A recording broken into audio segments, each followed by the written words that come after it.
Okay, so as always, I'm tired tonight, but I am excited for the live. So I guess we can just talk. I don't care. Yeah. I mean, we're getting started. I mean, I know right now the little counter thing says nobody is here yet. I know. Well, Mickey texted me. I know for sure Mickey and Jared have our back. So they're going to be here because she's like, I'm excited for this. So, yeah, if one person's there. Hi. So we'll Hello. hello, hola, ¿cómo estás? We are. See, Mickey just has our back. Like, I love Mickey and Jared and I love everybody. Yeah, I guess, John, I'm a hot mess today. So why don't you start it and I'll chime in. Okay. To remind everybody, I'm John Ivy. This is Kim Bozeman. Hi, I'm Kim. And we're doing our series of live streams on why they don't want you to vote. And this week we're tackling more of what's on the ballot, the propositions. Yeah. But first, we want to do our kind of weekly reminder of where we're at and what's going on. Is that there's an election coming up.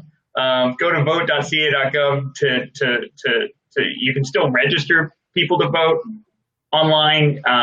You can go on there. You can see where your ballot's at, whether or not it's been sent to you. If you've already voted and sent it back in, you can check right now to see if it has been accepted and is ready to be counted. Big news. Yeah, very important. About 1.5 million people in California have already cast their ballots, which is very exciting. That's like 10 times as many people at this point in the election as 4 years ago. And so, especially if that's looking the same in other states, that this is going to be a very good election as far as turnout goes and stuff like that. But out of that 1.5 million, already 30,000 of those people, so about 2%, 2% might not seem like a big number, but 30,000 seems like a big number, have had their ballots rejected for one reason or another. Maybe they forgot to sign it, maybe they didn't seal it, maybe there wasn't a ballot inside, something like that. 30,000 have had problems. Hopefully that means they did it so early that they'll be able to get notice that their ballot hasn't been accepted and get a chance to fix that. If your ballot doesn't get accepted for any reason, you get sent another one. You can go and sign a statement saying, oh, I forgot to sign, here's my signature. There's lots of ways to fix that. So definitely after you vote, check to make sure that it's been accepted. And if for any reason it hasn't, you still can get to vote. The Supreme Court in the last few days decided that the census is now, that they are cutting off any extended census work, and the deadline to fill out the census is either today or tomorrow. Tomorrow. It is now. So if you know anybody who hasn't filled out the census yet, just send them to 2020census.gov. This doesn't hurt to remind people, because literally everybody has to fill out the census. There isn't anybody that doesn't. Some people, they don't vote. Everybody needs to fill out the census. And so again, October 5th, the ballots went out. November 3rd is the last day to get the ballots in. And you can postmark them by November 3rd, and they'll be counted as long as they get there within the next 2 weeks after the election. So we'll still be counting ballots late into late November. But getting in early is good. I know tonight we're going to be talking about what's on the ballot. So you can go to votersedge.org, put in your address, and they'll give you everything that's on the ballot and explanations about the different people. They'll tell you how much money that they've raised and where they raised it from. Lots of information on Voters Edge. And Kim, did they have all the stuff from like the Measure X? Yes. Yeah. You have the information. Oh my gosh, it's so bad. Oh. Does Voter Edge explain Measure X? Yeah. Not really good, actually. Actually, I had to pull, someone in the group actually asked me about Measure X, so I was able to pull a better explanation from the San Joaquin County, I believe, website that explains a Measure X and how it applies I'm sorry, let me be specific. The cannabis tax. So there is an explanation in the group. And if people still have questions, we can talk about it tonight. But I thought that they didn't do a good job on that, on Voter's Edge. Yeah, and so that's a problem with a lot of sources, is that sometimes the things are just so local that these national or statewide groups like Voter's Edge just don't do a good job at capturing that. And so the local sources are people in your community that care about these things, and the official San Joaquin County elections will have information about things like Measure X. And so today, or this week and next week, we're going to be talking about propositions and measures on the ballot. To recap, we've already done city council members and school board trustees, state assembly and state senate, U.S. House of Representatives, and the president. We've talked a lot about the people on the ballot, and this is now where we're going to talk about the proposed laws on the ballot. And John, before we get started, I just want to digress 1 minute. And for my people in Lodi, I just want to remind you guys that I did make a post about this, but for those of you all who may be watching that may not be connected with me, I want to tell you that in Lodi, we have a voting service centers that will be open for 3 days prior to the election, starting on October 31st. And those locations are going to be the Woodlake Pizza, the Lodi Grape Festival, Hutchins Street Square, and One Lodi. And what you can do at the voting service center is you can register to vote, you can receive a replacement ballot, and you can vote in the little privacy booth. Right now, there are also Dropbox locations open in Lodi. And this is where you won't receive any assistance, but you can go in and drop off your ballot to any of these locations. And that's going to be Robinson's Feed and Fuel over on Victor Road, Van Ruten Family Winery, Da Vinci's Catering, and Lodi City Hall.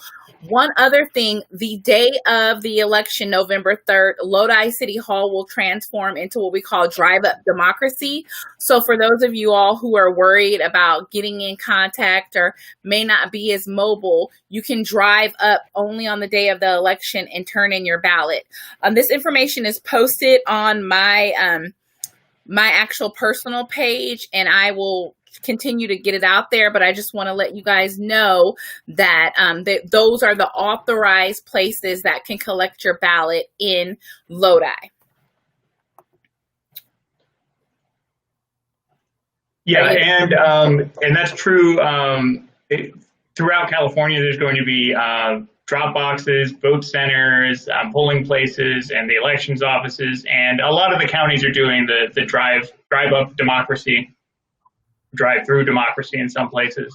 And so wherever you are, you can find that information. A good place to start is Google, like where's my polling place, or where can I vote? You can go to your county elections website. You can go to vote.ca.gov and look for polling places and vote centers, and the maps will come up, and there's usually something close by. Yes. All right. So does anyone, before we get started in the propositions and measures, does anyone have any questions about anything that we've went over before? As you guys know, it's interactive. We're here for you. So John and myself keep an eye on the chat. But before we get into the nitty gritty, if there's something that you wanted us to address, let us know.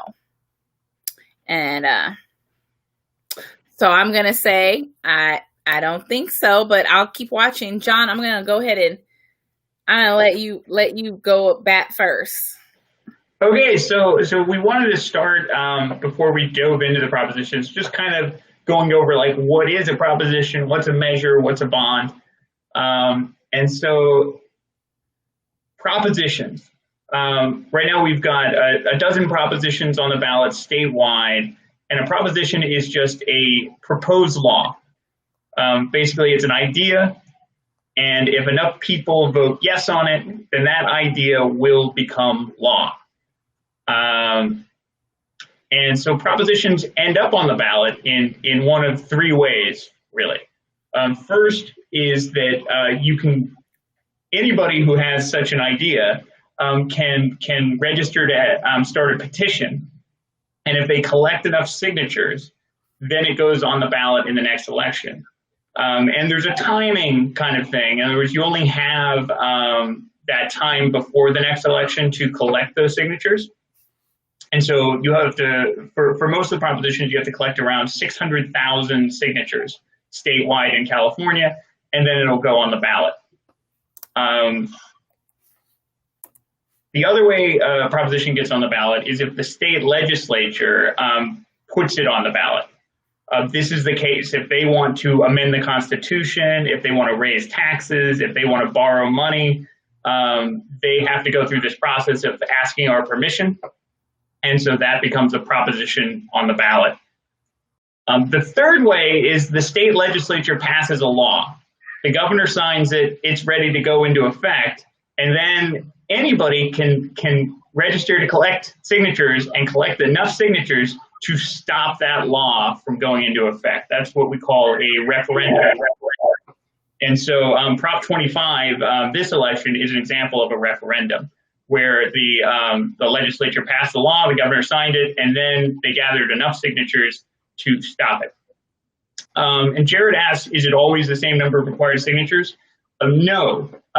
First, there's different thresholds depending on what you're doing. I'm trying to remember off the top of my head. You can recall somebody with a certain number of signatures to put your petition on the ballot. Right now it's 600,000 unless you're trying to amend the Constitution. And then that number is closer to 1 million signatures. And that is actually based on how many people voted in the last gubernatorial election. So the last time the governor ran for office, how many people voted in that election, and then it's a percent of that. I think it's 5%. I could be wrong. I'll have to look back, but I think it's 5% of the people who voted in the last election. So if anybody remembers, in 2016, we had a ton of propositions on the ballot. There were like 20 of them. It was crazy. There were a lot of propositions. And one of the reasons for that is that in 2014, the last time we had a governor on the ballot, turnout was really, really low. And so turnout was really, really bad in 2014. That means in 2016, you didn't have to collect as many signatures. Now this time, 2018 was a pretty good turnout. So the number of signatures you have to collect is 600,000. For the most part, it costs money to collect signatures. Like nobody does it voluntarily. Like nobody comes up with an idea and gets out there with their friends. You have to pay the millions and millions of dollars for the signature collectors to go out and collect signatures. Yeah, and like one thing I wanted to add is a lot of people might be familiar currently right now. People are trying to recall Gavin Newsom, and so I just did a quick check. The requirement to call him is 1.5 million signatures, and right now, according to the last news article, which was on the 21st of August, they only had 250,000 signatures to recall Gavin Newsom. So it is definitely a labor, like John is saying, very labor intensive undertaking here, and it's not always successful. I want to say, I can't remember, John, the name of the last governor that we had recalled in California. That was Gray Davis. Yes, Gray Davis was the last. Yes, so it's anyway. I just wanted to give you guys that little factoid that where we are, because I know I've seen a lot of people that I'm actually connected with on social media asking to sign the petition. So I just wanted I thought that was interesting. And that's a good example of like where something might seem like everybody knows about this, everybody's on board with this, everybody in America agrees with me. And then you look at the numbers and you go, well, there's 40 million people in California and only 250,000 of them have signed this petition. So even if there's a large group of people, is that everybody? Have we talked to everybody? Are we like are we insulated in our community and the people that we know and these politics that we're interested in? So I always take the opportunity to talk to people in random places and ask them, like, what's going on in your political world? What's the exciting news? Because we do get different news and we do get different things. And I think in addition of that, John, I think it's important for us to understand like the area and how the politics and the partisan get involved in the area, right? Central Valley, you know, a lot of farming, ag industry, right? It tends to be a little bit more conservative, right? And so if you are someone that has a different ideology, political ideology, you may feel like you're surrounded by people who you're like, what's going on here? But like John is saying, when you look at it collectively, if you look at California, right, we all know California tends to be a very blue state, right? But we are siloed in a very conservative kind of area. So that's always something to keep in mind and understand when you're trying to analyze trend and politics and you're looking at the news. Unfortunately, the news is complicit on both sides of kind of feeding whatever narrative that serves them. So I wanted to kind of go back, and John, you said something really important, and I just want to hone in on the fact that when we talk about these propositions, right, and we talk about this series of why they don't want you to vote, right, remember that our elected officials, our legislators, have to ask the citizens permission to execute in decisions, right? And so that is another huge reason why we need to be showing up at the ballot, right? And earlier in the conversation, we talked about how we're showing up in these record numbers, but we need to keep that momentum going because these elected officials work for us. And so whether it's a presidential election or it's not, they're coming to the citizens asking for permissions to make decisions that impact us every day. And so that's why it's really important for us to be understanding what a proposition is, how it works, and what the impact is to not only us individually, but for our community. And I think that that's one thing I wanted to emphasize is that when you cast your ballot, right, it is my recommendation that you take into consideration your community and those who may be not as advantaged as you, right? Like those decisions are impacting collectively the community. And so if you're someone that takes voting responsibly, right, and you show up to the ballot all the time, you're actually, you're speaking for thousands, right? Because we know based on the statistics that John provided that such a small percentage of people are showing up. So it's just really important to remember they work for us. They work for us. Yeah, definitely. Like propositions are an interesting part of California history. It's a chance for us to directly vote on the laws and directly vote on the things that our government is doing. So that's pretty much propositions. And then we want to talk about measures. Measures are just like propositions, except for instead of being for the whole state, they are just for one particular city or county. Just like propositions, they can get on the ballot through initiative, meaning that you petition and you gather signatures. The number of signatures that are required is smaller. Obviously, it's based on that city's population or that county's population. So the threshold is smaller. You can get a ballot initiative that will set the laws, basically being able to make decisions just like a city council or the board of supervisors would. So you can't affect things statewide. You can't change a statewide law, but you can affect things in your city or county. Most measures that get on the ballot come from the city council or the board of supervisors themselves. Again, doing that, having to ask for permission thing. And the things that they have to ask permission for is if they want to raise taxes, they have to ask permission. If they want to borrow money, they have to ask permission. If they want to change something about how the local government is run, they have to ask permission. And it's really those three things that'll be on the ballot every election. And this time in San Joaquin County, there's a Measure X, which is a tax on marijuana sales. Is that right? Yeah, it's a cannabis tax. They are saying that the tax will be used to go to fund education in sports, and so I don't know, John. Were we going to talk about Measure X tonight? We can talk about it later. I just wanted to bring up as an example that's an example of what you can find on the ballot, and it works the same way as the propositions. Enough people vote yes, it becomes the law, or that tax passes. Yeah. And I don't think they need permission to end a tax. So that's something to keep in mind is that they can always stop taxing you, but to add a tax, they got to ask the permission, which is why you would end up with something like Measure X, which just taxes a small subset of the population, or a smaller subset than the whole, is because it's easier to pass a tax like that. If you can convince people who aren't affected by it to vote yes, that's an easier thing.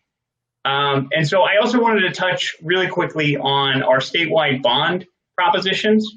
And so bonds is a word that you'll hear a lot. Proposition 14 on the ballot this year is a bond proposition. So bonds are just the way that the government borrows money.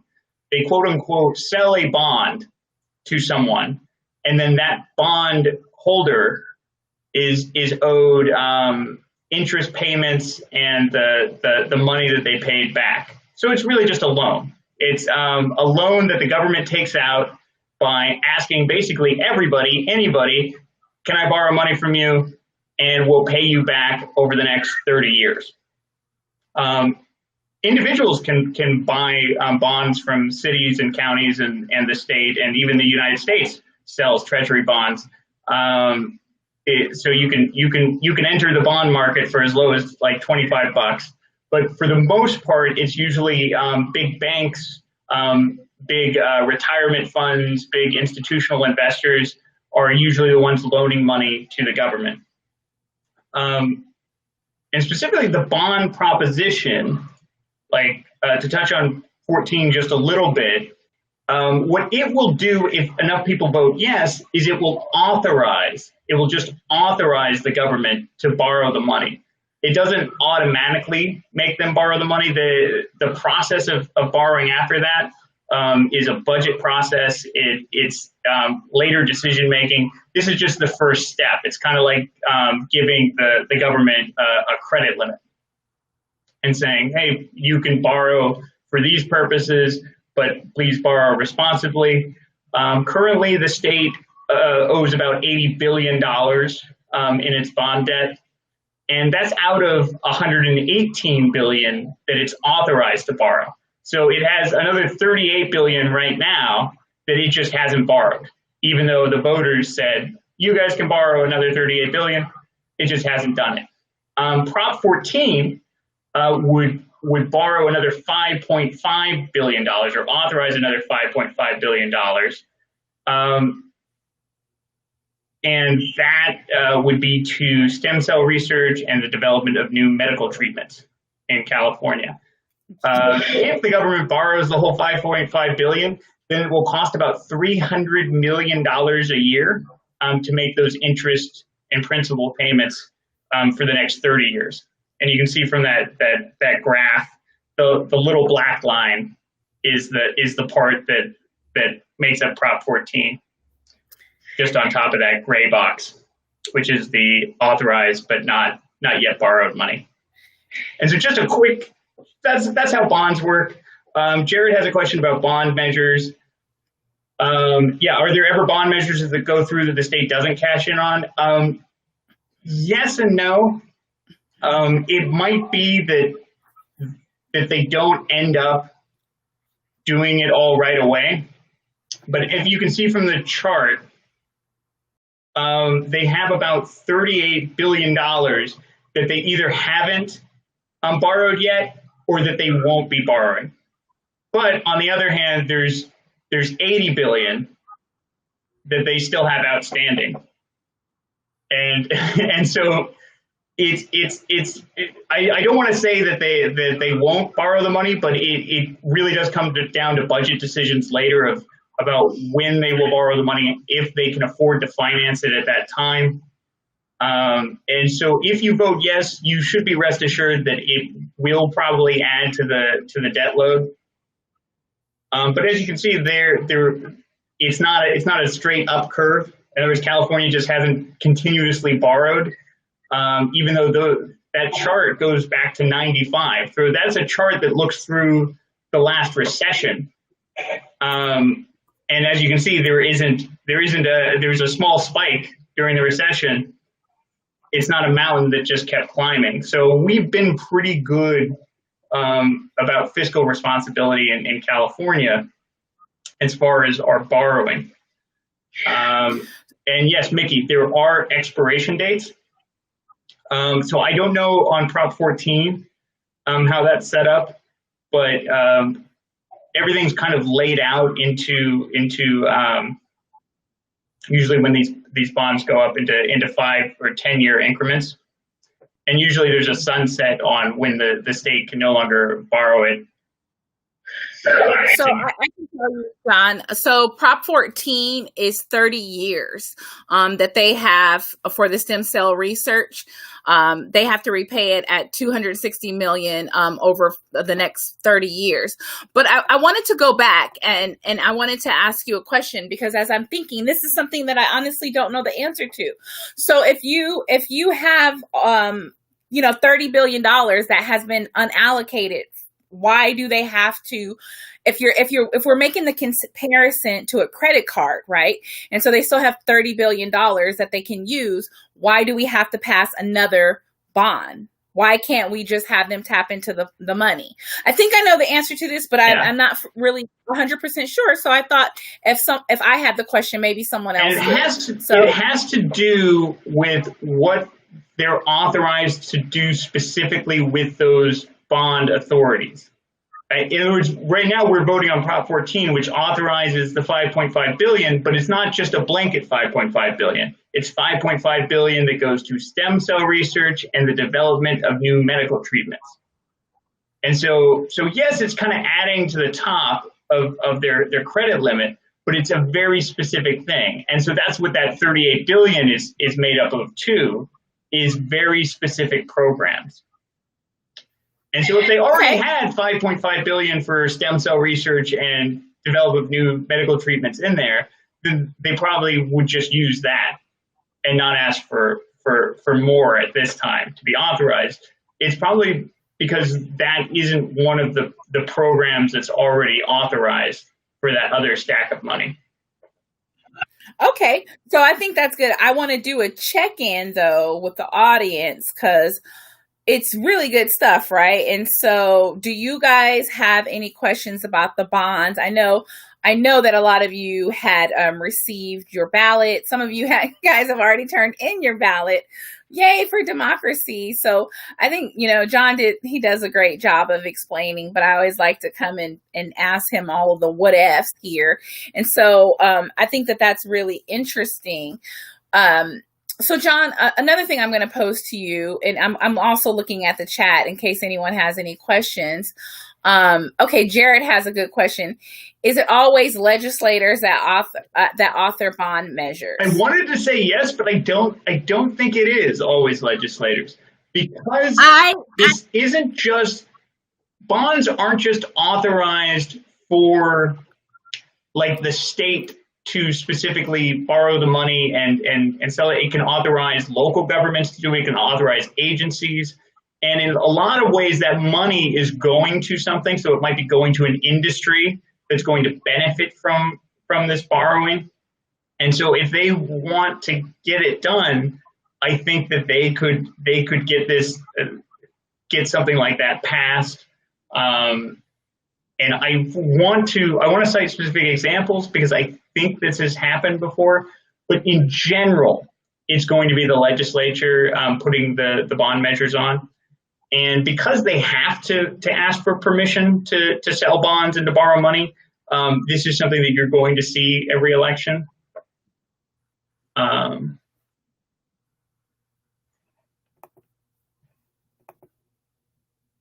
No question. Oh, hey, Sarah.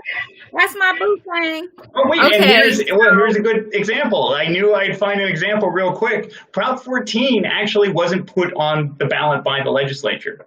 It was put on the ballot by initiative. And you can tell that. Let me just pull up real quick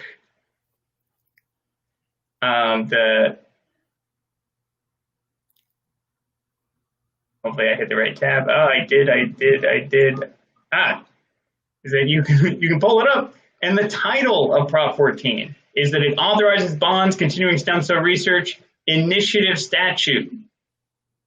This means somebody, and we could look up who, is probably whichever industry does stem cell research. They paid to circulate this and collect signatures, and that's why it's on the ballot. Is the legislature did not put this on there, somebody did. And so each of the propositions, you can see their title. This is what will show up on the ballot along with the summary. And this will tell you, you can see it in the title, initiative statute means that it was put on the ballot by petition signatures. Initiative constitutional amendment means that it was put on the ballot by a lot of signatures. And then we have a legislative constitutional amendment in Prop 16, which means that the legislature put it on the ballot. And I said, so what I'm pulling up here is the quick reference guide in your official voter information guide. So, Yep. no, keep going. Abe chimed in and said, which is exactly what John is mentioning. Yeah, so I'm just following along. I'm nodding my head. Like I said, I'm making sure I do know a lot of these things. But I think the one thing that I wanted to say again is that democracy in action, right? Like we think that we don't have power, but we do, right? And so even me, I don't want to get into details right now. I actually started collecting signatures because I wanted to have something changed, but it was we'll talk about it another day, but it was too much work to to have that undertaking. But we all have power is I think what I want to just say. We all have power. And so Mickey had said, it's in the wording. Yeah. But the thing is that if you don't know, what the wording means, right, you don't understand. And so now that you know, Mickey, you're responsible to educate someone else. And the thing that's hard is that who's looking out for us, right? Like, again, one of the reasons why John and I started this is because we see problems on both sides. We see dishonesty on both sides. But who is just really presenting the facts to the average citizen and wanting them to be empowered and wanting and advocating for the betterment of their lives? I would say it's a minority of people, right? You have special interest groups, like Abe was saying, flooding, lobbying, trying to advance their interests and their profits. And then you have, the right wanting to advance, their ideology and what benefits them, and the left too. Both parties, I'm just going to say it, are bought by Wall Street, right? And so we, right, as citizens, have to make sure that we're educating ourselves and we understand how the infrastructure works, because we can make change. But if we stay home and we stay uninformed, we stay stuck in the same BS. I'm trying to stop with my potty mouth because I have such a potty mouth. So I'm going to keep it going. But great discussion. I learned a couple of things because, like I said, I didn't understand fully, I think I did, but why they have to kind of keep asking for it.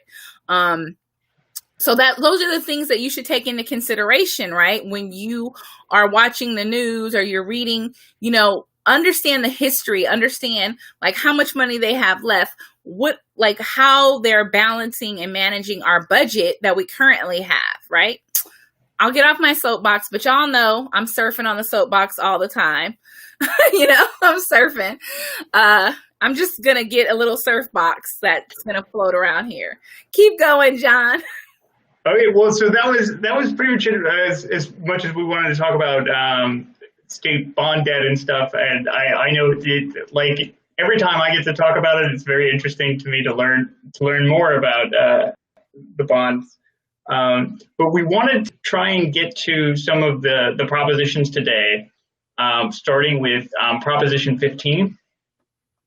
Which, as I have on the screen, Proposition 15 is titled as Increases Funding Sources for Public Schools, Community Colleges, and Local Government Services by Changing Tax Assessment of Commercial and Industrial Property Initiative Constitutional Amendment. So, okay. So this is going to be hard, but we're going to try to do, I personally am going to try to do really well about staying nonpartisan, not telling people how to vote. But John, I think we missed one huge part of it. Let's talk about advertisement. Let's talk about like the money that goes into these ads and the deception that happens to a person that isn't educated. So, you know, I'm going to take a step back and I'm going to lead this conversation. Then I'm going to ask John to jump in. And before we talk about Prop 15, I went to my mailbox today, right? And I had probably about 25 different ads for vote no on Prop 15. And vote no, it makes it harder for people in California to own a home. That is literally what it said, right? And I'm just going to say this very boldly. Advertisements, please do not make your decision based on a commercial. Please, because they are liars. There is no ethical code that makes them tell the truth on an advertisement. So when this is my example, y'all. I am telling you, I was watching TV and I believe it was Prop 20. Yes, the Uber and Lyft. Oh my God, they had the Prop 22. They had the young black guy, and he's like, I am able to take care of my grandma, and being an independent contractor is flexible. And woo, child, y'all, I'm telling you, he had me feeling some kind of way. And then you have this old lady. They are deceptive as F, right? And the rent control one with the sweet old lady, that's the other one. She had me just feeling some kind of way. I had to go back and do my research. So so John and I were talking about this on Saturday. And so I had read the article. John had already gave me this. I want to ask you guys a question. Okay. Let's talk about, and we're talking about ads specifically, okay? So we're going to talk about this prop a little bit later, but I believe it is prop, what's the Uber driver? 22. 22. I always get 21 and 22 convinced. 21 is rent control. 22 is the Uber and Lyft. Okay. Quiz right now. How much money, okay, do you guys think that Uber and Lyft spent on advertisement so they could get out of making their employees like full employees? I just want you guys to guess how much money that they have spent in California alone on this damn proposition. So y'all help me out. So Day is laughing at me, but I'm serious. How much do you guys think? Yeah, that sweet old lady, she gets me every damn time, and I know what I'm voting for, but I can't watch it. Okay, so Jared says 100 million between two, I think. Millions. More, Jared. More, Sarah. More than 100 million. Some more guesses, y'all. Y'all just, woof, child. I'm just telling you. It's disgusting. Day said, oh, wait, so Abe said his guess was originally only 20 million. Oh, Abe, you got to step it up. So Day is the closest, y'all. But it's still more. Okay, so my ad that I read was 185. Oh. 185. I pulled up an old ad. Yes, 185. So I'm going to try to find that. And if I find it while we keep going. So the moral of the story is, I'll just say it. You have lobbyists and big corporations, greedy ass corporations investing millions to advocate against policies and legislation that is going to help the average citizen. So you guys, exactly, Jared, that's what I mean. I knew a lot of money I knew about advertisements and all of that. I had no idea how much Lyft and Uber alone had spent on this, and it's despicable. So I guess I'm kind of telling you guys how I'm gonna vote, right? But it's just like, come on, you spent all this damn money to fight against giving your employees protections that are like, it's our law, right? Like, you don't get to like scapegoat the policy, right? You know, because you have money to buy ads, right? Like, it's disgusting.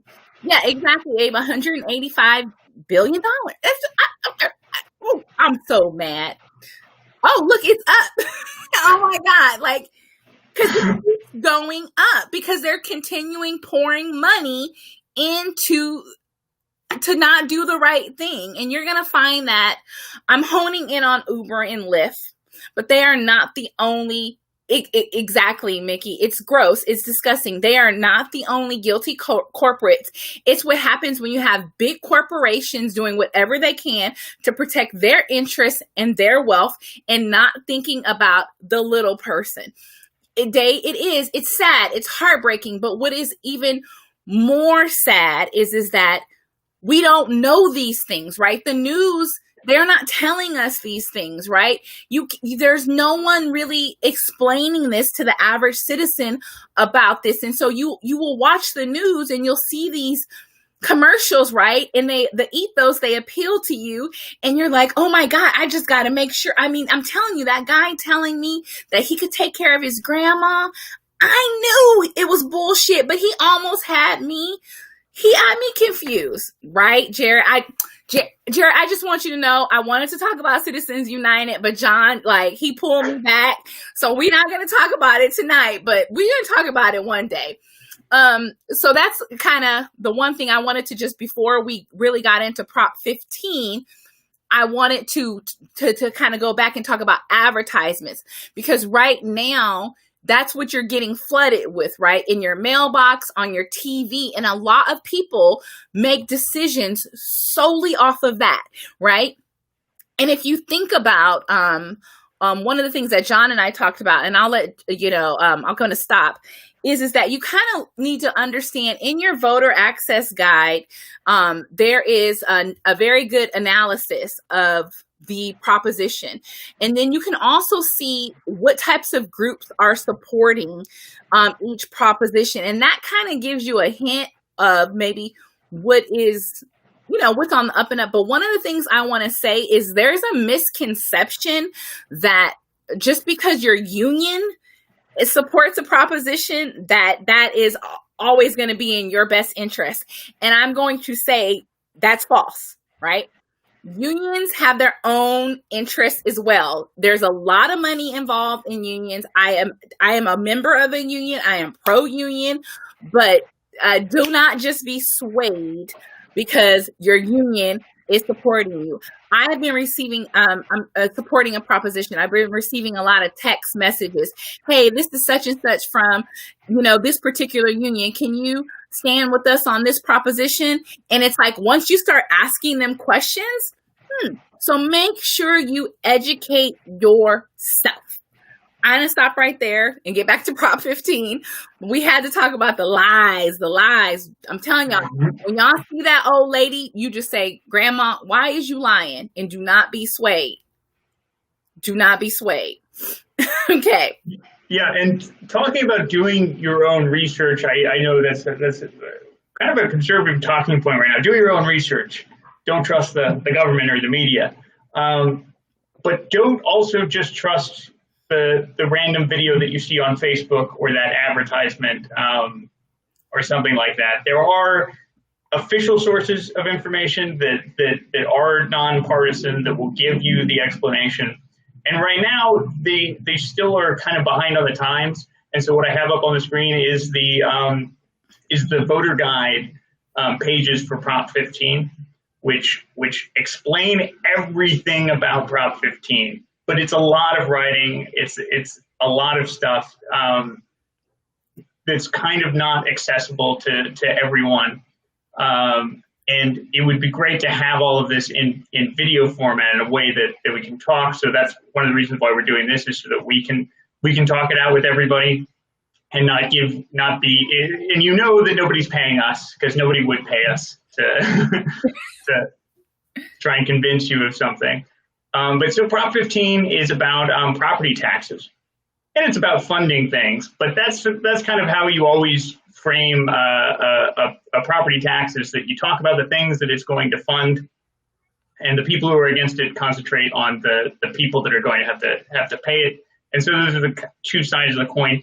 In this case, we're talking about kind of a limit on property taxes that was put in the 70s with something you've probably heard referred to as Prop 13. Anytime anybody says Prop 13, that's the Prop 13 they're talking about, which is when we decided that property taxes were going to be capped. And so property taxes, if you don't know, are based on the value of your property. So you own a home, and let's say the property tax rate is 2%. And that's the usual rate in California. Anywhere you go is probably going to be around 2%. And so if your home is worth $400,000, or a simpler number, let's say your home is worth $100,000, you have a very tiny home somewhere in California where you can buy it for $100,000. That means every year you're going to owe $2,000 in property tax. What Prop 13 did in the 70s was it said, oh, that's fine, but if my property value ever goes up, you're not going to increase my taxes. And so you're always going to pay that 2% on that original value.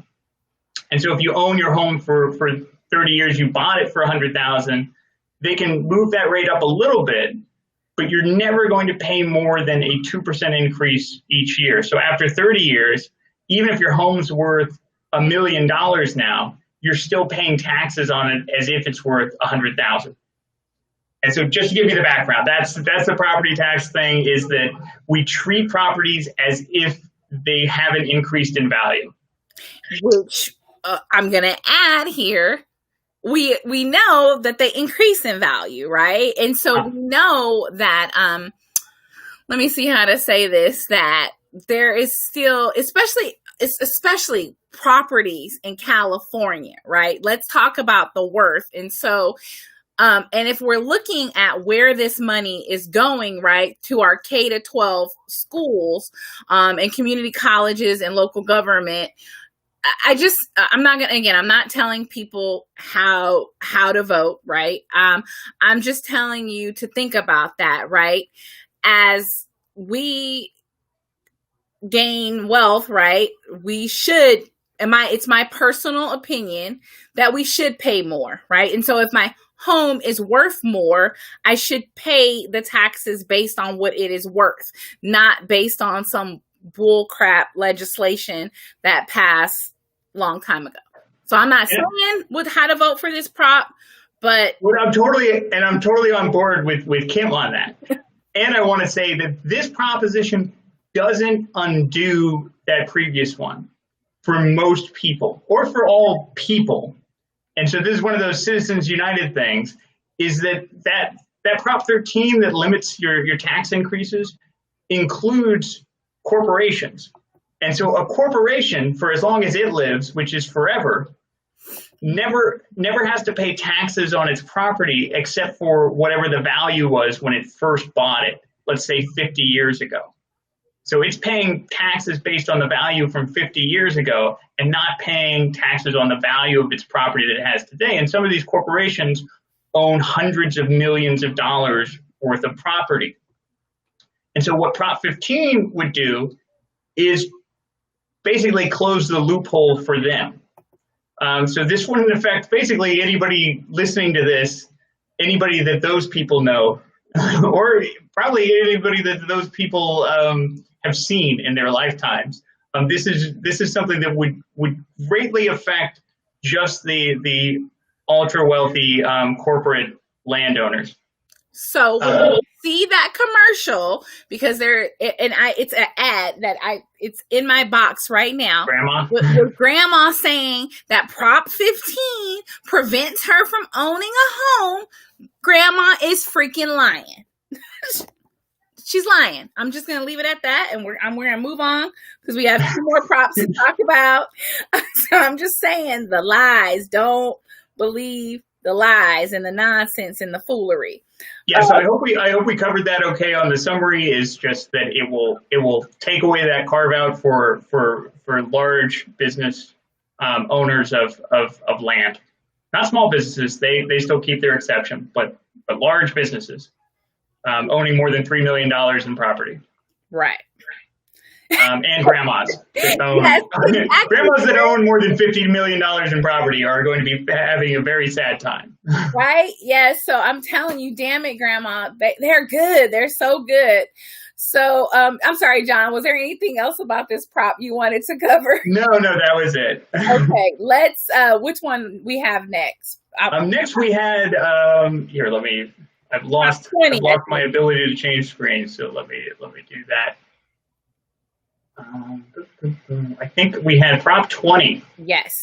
So I'm hoping, y'all, this one is going to be an easy one here. John, I'm blind, so I'm going to let you. I'll just read it now. So it says restricts parole for certain offenses currently considered to be nonviolent. Authorizes felony sentences for certain offenses currently treated as only misdemeanors. Initiative statute. So here's the deal. John can talk more about like the wording of it. I want to talk to you about crime and the way that it disproportionately impacts one specific group, a demographic of group Black and brown people. And when I want to talk to you about, which I don't actually have the statistics, I'll ask my amazing partner one day to help me get those statistics. We're talking about like the amount of people that are in jail for like non-violent, non-horrific crimes, right? And the fact that this is essentially a way to strip a poll tax, essentially to strip people away their right to vote, right? And so I'm gonna stop there because y'all know I be surfing on the soapbox really seriously. And so I just want you to think about that when we're thinking about who is impacted by these laws and legislation and who is being prevented from voting. And I'm gonna stop there. Just think about those things as you're reading the language of this proposition. And I'll let John take it from here. And it's hard to talk about Prop 20 in a quote unquote nonpartisan way. It is, as we can see, an initiative statute, which means somebody gathered enough signatures to put on the ballot something that would increase sentencing for certain offenses that right now are just misdemeanors. This would make them felonies. It increases, it limits the access to parole programs for people in prison who are meet the program requirements. In other words, that these are programs that you have to apply for and have good behavior for and be on the path to rehabilitation for. This basically just says, you group of people, you're not allowed. And the reason why I want to talk about it a little bit about this is an initiative statute, again, is somebody spent a lot of money to get this on the ballot. They spent millions and millions of dollars. They paid the signature gatherers $6 a signature to get this on the ballot. And what do they have in it for them is an increased prison population. And we all know, I'm sorry, John. Yeah. We all know that prison is big business. It's big money, big profits to keep people in prison. So, you know what I mean? I'm going to stop. I am definitely not nonpartisan on this proposition. It's disgusting. It's bullshit. And I'm voting no. Like, and I hope you guys vote no too. Like, I'm just putting it out there. It's horrific. If you look at how much money is being made on keeping people in prison. And if you look at the disproportionate way that Black and brown people are sentenced, and how the sentencing recommendations are not consistent and more severe, it is, anyway, I'm gonna keep John. Yeah, if you're a libertarian leaning Republican out there listening to us, you might wonder, like, what's with this Big Brother stuff too? They want to start a DNA database and fill it full of everybody who's ever been arrested or in prison, and so there's just a lot not to like here. And we use the word nonpartisan in a funny way when we're talking about propositions, is because the word nonpartisan comes from non-party. Like, we're not picking a party. Like, we're not with the Democrats, we're not with the Republicans, we're the nonpartisan people. And it might not, and it's a word that we've expanded to mean somebody who doesn't have an opinion on things. But reality kind of has its own bias. And when you look at something like this, you go, this is what it does. I'm not saying that if you think we need a bigger prison population, I'm not telling you that you're wrong. I'm telling you that this bill will do that for you. If you don't want a bigger prison population, I'm not telling you that you're right, but voting no on this is what you would want to do. And so that's the information that we want to give, is not trying to convince you one way or the other, but sometimes it's kind of an obvious choice, depending on who you're talking to. Some people might be like, hey, we need to crack down. We need to get those super predators and stuff. Law and order. Some people. And this is your proposition. So I'm not going to try and convince you as to why you're wrong about that, aside from to say that there's no evidence to suggest that increasing the prison population lowers crime rates, that actually attacking these parole programs could have a negative effect on that prison population, who will eventually be returned to society. So even if you're holding them longer, you're just delaying their reentry. And so these programs help to rehabilitate, help to put people on a path forward. I can tell you all of these things, not to try and convince you of something, but just to try and explain, the lay of the land. So that's Prop 20. Yeah, and so one thing I wanted to add is I want to go back to our conversation about defunding the police, right? And when we talked about how do we reduce crime in the community, and we talked about that there's statistical evidence over and over again that says is how we reduce crime, right, is by investing in socioeconomic programs for the enrichment of people's lives, right? It's not by keeping people in jail. So the sentiment and the thought process that keeping people in jail reduces crime rate is just false, right? It's just not factual. And so John said it's so much more nicer than I did, but I just want to kind of remind you of those that have been with us for the series of these lives, is that's what we kind of talked about when we look about where we're getting funding, right? We're spending, I'm going to just tie this together, $25.4 million investing into the Lodi PD, but then we're saying we want to, it passed this proposition so that we could, fund all of these programs. But it's like, wait a minute, like, it's not adding up, right? And I hope you guys get what I'm saying here. It's like, how are we balancing our budget, and what things are we investing in for our community that are truly going to enrich and enhance the quality of life for people? So I'm going to keep going. John. Yeah, okay, so I'm just a passionate person. Yeah, so I wanted to touch on, and we're going to go a little bit over our usual hour, just a little bit. This is going to be the last proposition that we talk on tonight, and then next week we're going to talk on more of the propositions. And so if you have any questions on specific propositions, you want to go deep on any of them, or you just want to hear a quick explanation on something, let us know. But we wanted to talk a little bit about Proposition 22. which as we talked about a little earlier, some companies are spending upwards of $200 million in this election advertising to try and convince people to vote yes on this. That right there should always make everyone pause of why a company would be spending that much money to try and get a law passed.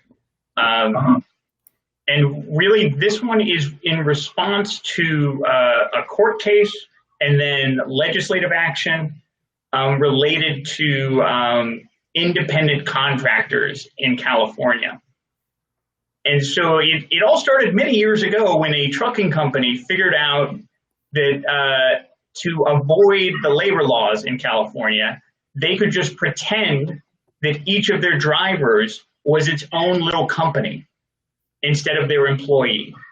And then they wouldn't have to give them breaks. They wouldn't have to give them minimum wage. They could convince them to lease their truck or buy their truck and lease it to the company. They could basically take all of their expenses from running this trucking company and this shipping business and shift it on down to the employees. And so they were very successful with that for many years, doing that until it got to the California Supreme Court. After those very employees had sued for what they were owed, the California Supreme Court agreed with those employees and said this was wrong. These are not independent contractors. These are not little companies. These are your employees. And that Supreme Court case changed the landscape across California. All these other businesses that were treating their employees that way, the loophole closed on them, including famously our app-based Uber drivers and taxi drivers, or not taxi drivers, Uber drivers, Lyft drivers, food delivery people, this app-based economy. And so then we had something called AB 5, which was the legislature's response to this court case. Assembly Bill 5, I believe Assemblymember Gonzalez out of San Diego authored it. It took that ruling from the Supreme Court and then put in exceptions. And so all the industry came in and they lobbied the Democratic Party to please give us an exception. You're like, if we have to comply with this ruling, we'll be put out of business.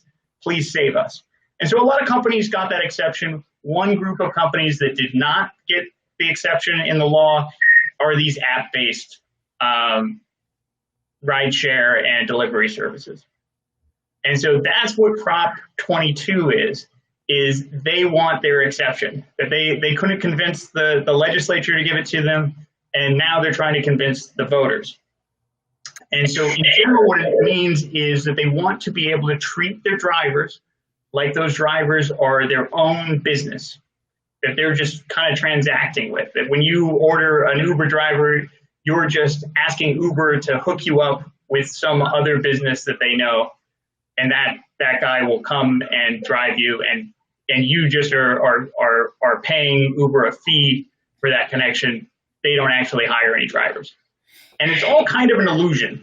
And so the law is very clear on this currently that no, those are your employees. And this will Prop 22 will make it so that they can go back to treating them like independent contractors.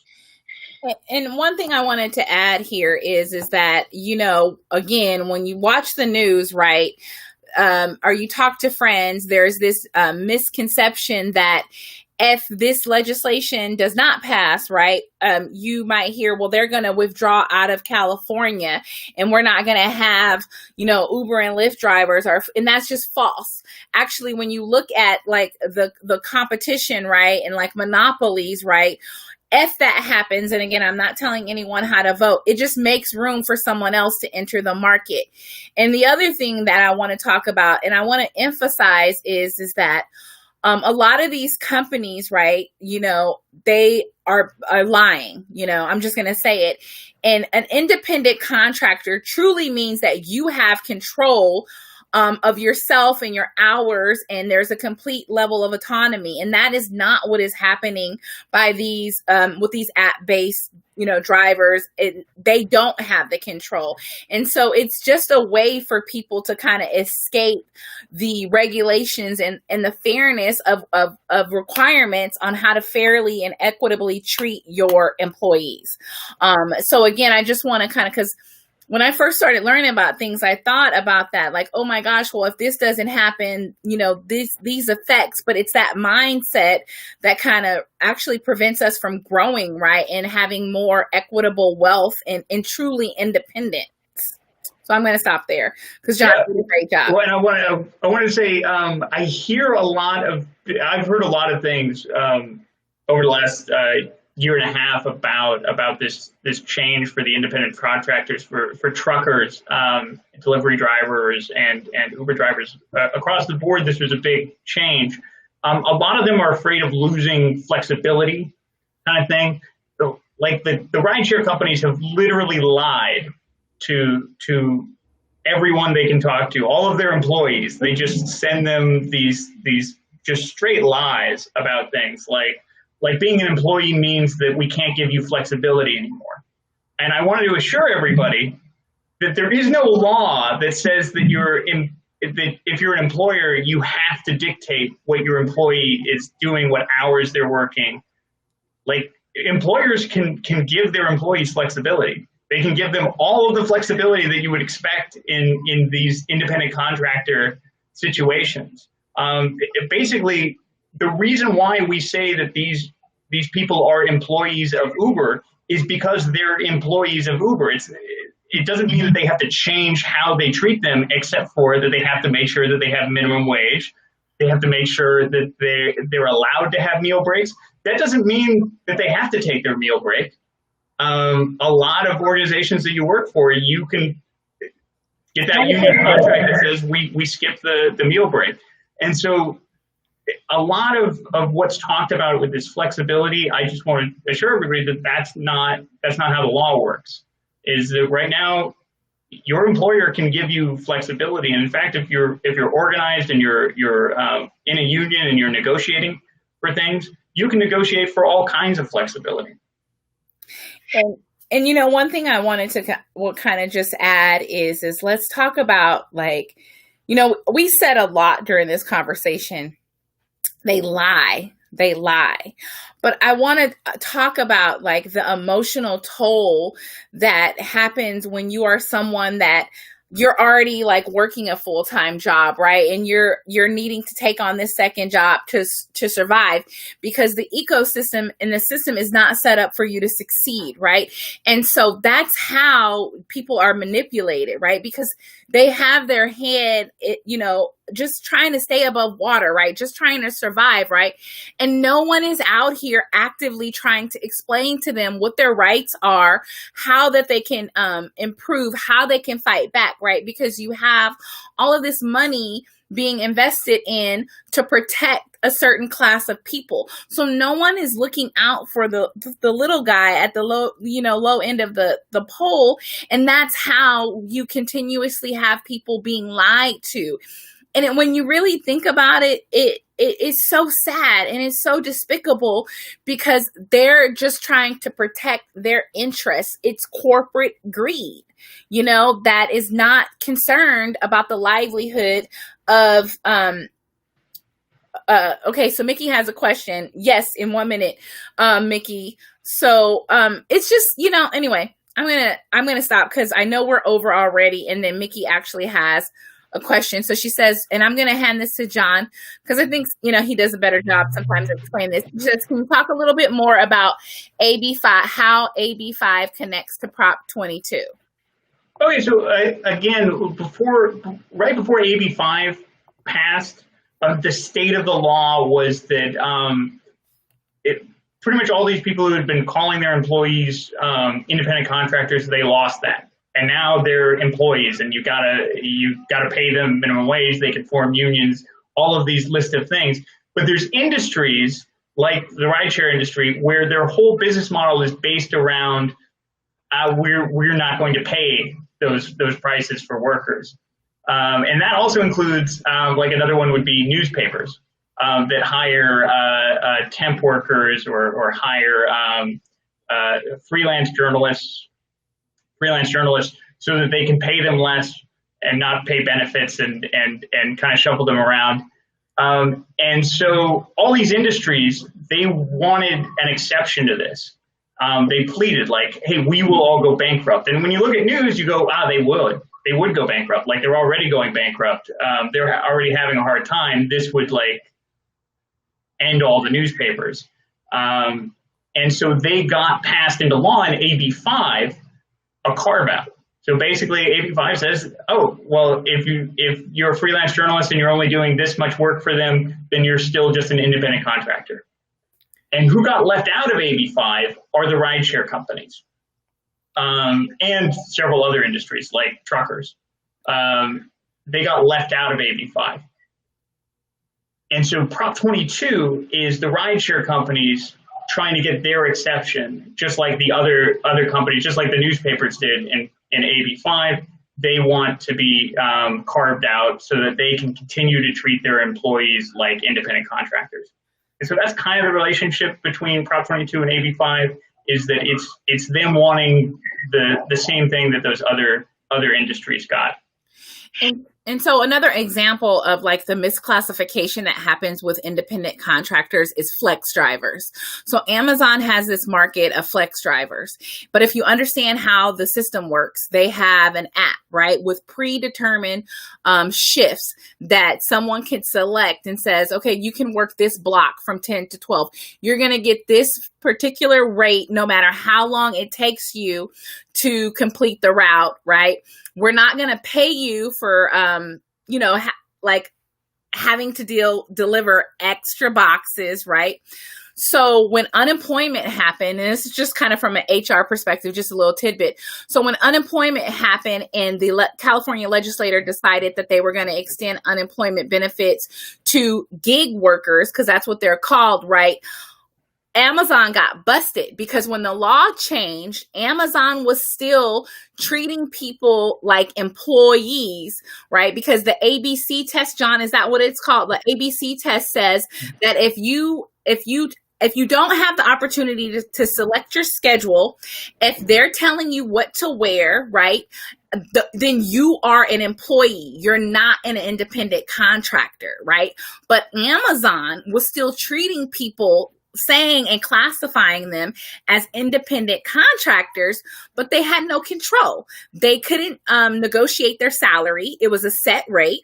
They couldn't negotiate their hours because they were only allowed to select, a block of hours, and they were told that they had to wear a vest, right? So I'm not an independent contractor. I'm an employee of Amazon that is getting taken advantage of, and they were getting away with it.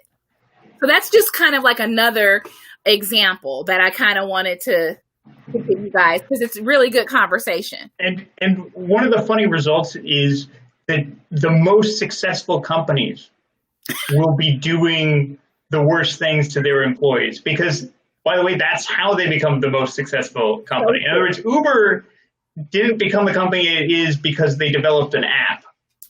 They became the company that they did because they developed an app and they found a way to skirt labor laws. Like they cheated the market, and that's what, like Kim mentioned it before, is that if I'm not saying Uber is going to be here next year, but it's not like app-based companies will disappear. It's that Uber and Lyft, they've cornered the market by being app-based and by avoiding labor laws and cutting their costs. So it's not that they just cheated their employees, they cheated the market, they cheated the other businesses that could be competing with them. But if anybody's following the law, you can't compete. Like your costs are too high compared to these companies. And so the most successful companies in our system you want to look closely at their business models, because what you'll probably find is where they've skirted the law to get an advantage over their competition. Yes. So this is so I could talk about this all night, and so I kind of want to stop because I know looking at the clock we're about 15 minutes over, but I think I'm saying it was a really good conversation. I think we did great. I get to talk to John like once a week, so I always love talking to him. So I definitely, as always, there's a couple of things I just want to say really quickly.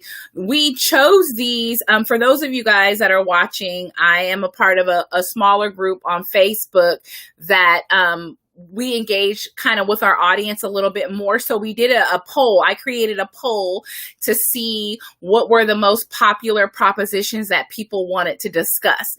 And so that is why we chose to lead with these 3 propositions, because based on the voting, not a lot of people voted, but based on the voting, these were the ones that people had the most questions on. And so John and I, which I'm going to talk about it publicly, we actually, it's very interesting. We were discussing Prop 25, and John and I, we don't agree on Prop 25. So it's very complicated, and there's a lot to it. So John and I kind of were discussing that we may, because I don't want to volunteer him yet, we may kind of just do an impromptu live like Saturday to talk about Prop 25. And so Prop 25, anyway, I don't want to talk too much, but if you guys have an interest in that, if you can let us know, because yeah, we should have a mock debate. I'm thinking, I used to get in trouble because I was a bitch in debate. So I get in trouble. Yeah, so I don't know, because I love John and I kind of go like, I just go kind of crazy. This is the end of the partnership. We're gonna. He's like my partner. This is like he's my partner in crime. So I cannot. Already, I'll just agree with you. So we kind of wanted to put that out there. Okay, everyone's like, do it. So John and I will talk about it a little bit more. But we definitely wanted to talk about Prop 25 because we both think it's very important and we don't agree. And that's okay. And we agree on the underlying the get our people out of jail. Right, yeah. But we just don't agree on the method. So I thought it would be good dialogue for us to have, like open and honest and transparent with you guys. So that's the other thing. We just wanted to put that out there, that we are interested in doing that, and we would like to do it if it's an appetite for the Prop 25. And so next week, obviously is going to be our last live, and we're going to try to get through the rest of the propositions. But as always, if you have a question, you can email us at info@voteraccess.org, right? You can email your questions, and then we're here for you. The other thing I'm going to put it out there that John and I briefly talked about is that maybe John and I are going to continue to collaborate. He stuck with me for kind of life. But what we kind of talked about is after the election, we want to do another live, kind of like, well, what happens next? Like, and we're gonna kind of go over what passed, what didn't pass, hopefully who's president, who's not. And so we just want to ask you guys to, continue to give us feedback. Thank you guys for those of you who subscribe to the Voter Access Project YouTube channel and my YouTube channel. We are here for you. John and I also have our own personal passions, but we are really doing this work because we want to be an avenue of just truth and facts, right? So that you can feel more empowered. So, the final thing I want to say, and it was something I was supposed to say earlier, but I want to talk about this really quick because I know a lot of you guys have your ballots, and I know we're over, so it's just going to take me like 2 minutes. You guys got your ballots, right? And I just want to go back and talk about something John said, that over 30,000 ballots have been rejected, right? And so, John, I'm not going to regurgitate what John said, but I want to talk about the importance of this. If you're turning in a ballot, if you're dropping off your ballot, make sure you have your signature on your ballot, right? this is really important. And also, when they're checking the signatures, they are checking if it matches your identification card or however when you registered. So if your signature is off, right, then your ballot could possibly be rejected, right? And so this is your voice. It's your voice in an envelope. And so I just want to make sure that you guys are informing your friends to take time to use the right color pen, to check for a signature, to make sure and to track your ballot. Because for those of you all who have already cast your ballot, there is sufficient time if there is a mistake to have it corrected. And so I'm going to stop there, and I'm just going to say, like, I know we're all busy, but I also want to challenge you guys. You're not done. Just because your ballot might be in, we still have October 19th to register, and then we have same day voter registration in California. So if you missed out, if your friends missed out and they think their vote doesn't matter, you guys now have a lot of information to tell them why their vote matters, and that they can still register up until October 19th, and they can register the same day. There are places in LODA that they can go in and they can register. So I am challenging you guys all to talk to 2 different people and get them registered. If you can, I know we're in a global pandemic, sign up to an activity that encourages voter registration. If you're a member of a nonprofit and you can, hold a voter registration event. This is important. And for us at the local level, when we talk about John, I swear this is the last thing I'm saying. Ballots are still trickling in, and I think they have up until 30 days to count them. Our local elections, our city council and our school board can come down to a very small percentage of votes, right? So those last votes, they matter. I mean, all of the votes matter, but it could be the deciding factor in some city council races and some really important things that impact our community. So as always, thank you guys for showing up. We're here for you. We appreciate you. And we can't wait to see you next week, and probably on Saturday too.